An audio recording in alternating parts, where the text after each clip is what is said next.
sommité de l'anthropologie. On va commencer avec une sommité de la science politique. C'est avec émotion que j'invite le professeur Tidjani Alou à venir nous rejoindre pour partager avec nous ses réflexions. Il y a tellement d'admirateurs dans la salle que je crois que c'est inutile de le présenter. Il n'est pas que chercheur parce que c'est un ancien diplomate. C'est comme ça en fait que tu as commencé ces histoires-là, quoi. Et je suis sûr qu'on va avoir une présentation pétillante de ta part. Merci. Bonjour tout le monde.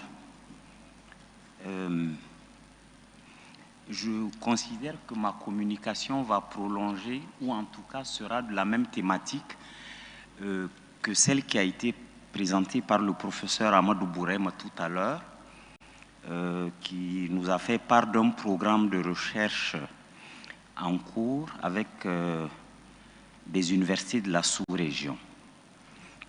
Moi, j'ai été tenté, après avoir vu tous les thèmes qui ont été proposés, de suggérer une communication sur quel rôle pour les universités et les centres de recherche, ici localement, au Sahel.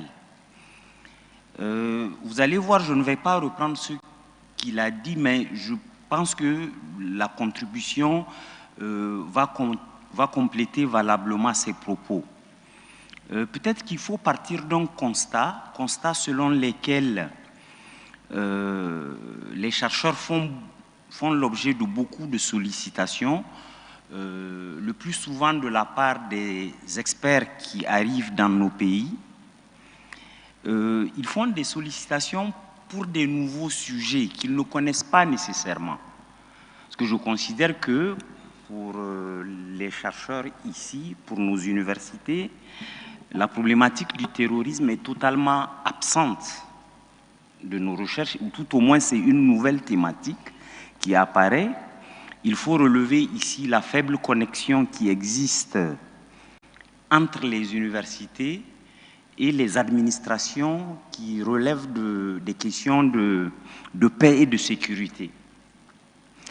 Comme on peut en trouver par ailleurs qui existerait entre, par exemple, les médecins universitaires et le ministère de la Santé, les agronomes universitaires et le ministère de l'Agriculture. Ici, cette connexion n'existe pas. Elle peut correspondre parfois à l'utilisation d'individualités, mais en tant que thème de collaboration systématique, elle n'existe pas. Il faut dire que sur le sujet, il y a beaucoup d'initiatives qui sont des initiatives publiques ou encore des initiatives privées.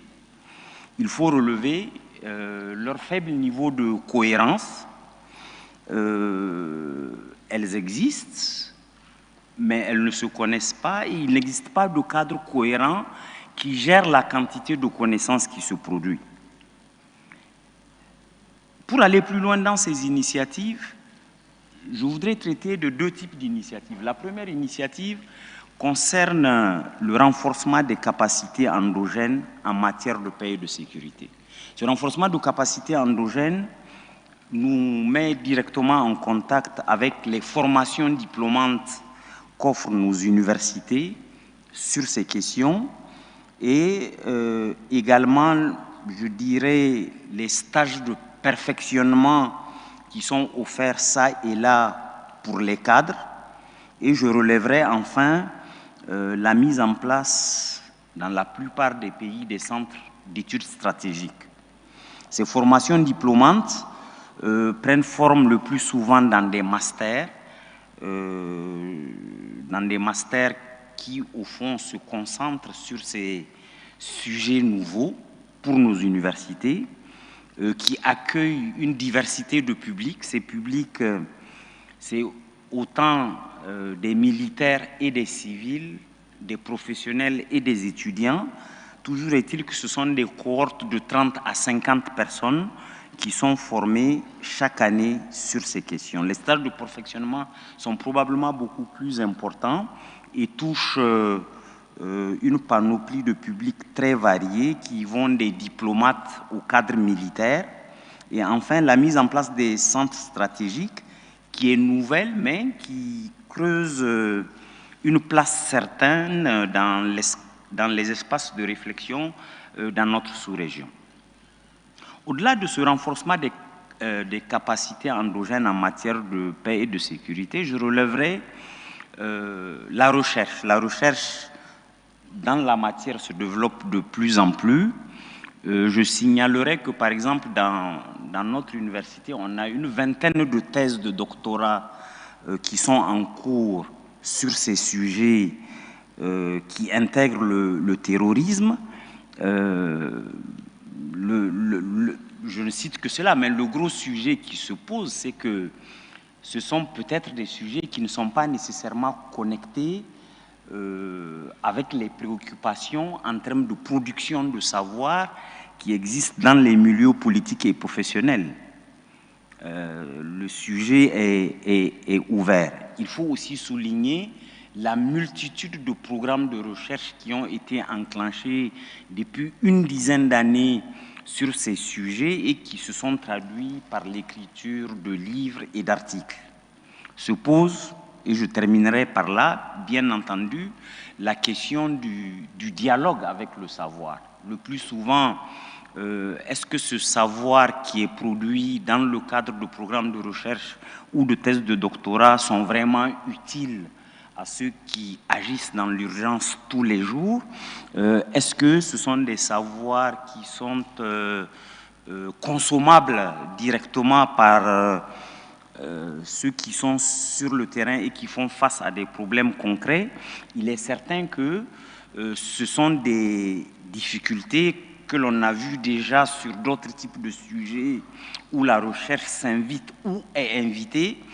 Il est sûr que sur ces questions où l'on a souvent l'impression que ce sont des affaires qui ne concernent que les militaires, il est important que la recherche aussi s'invite. Il est important que le savoir ait droit de citer, et c'est un sujet qui est pertinent dans un contexte où on a parfois l'impression que les deux évoluent de façon parallèle et où, quand on est chercheur sur ces sujets, on se sent un peu étranger dans des forums comme ceux-ci où l'on parle de stratégie militaire et où on en appelle à sa diversification.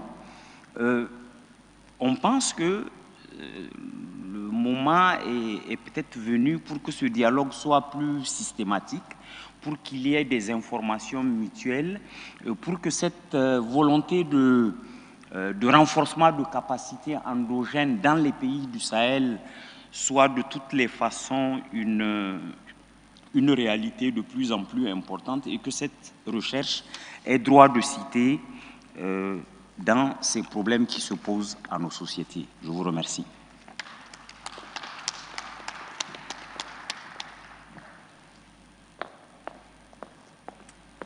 Merci, professeur. On va passer maintenant d'une expertise nigérienne à une expertise malienne avec voilà, mon collègue et ami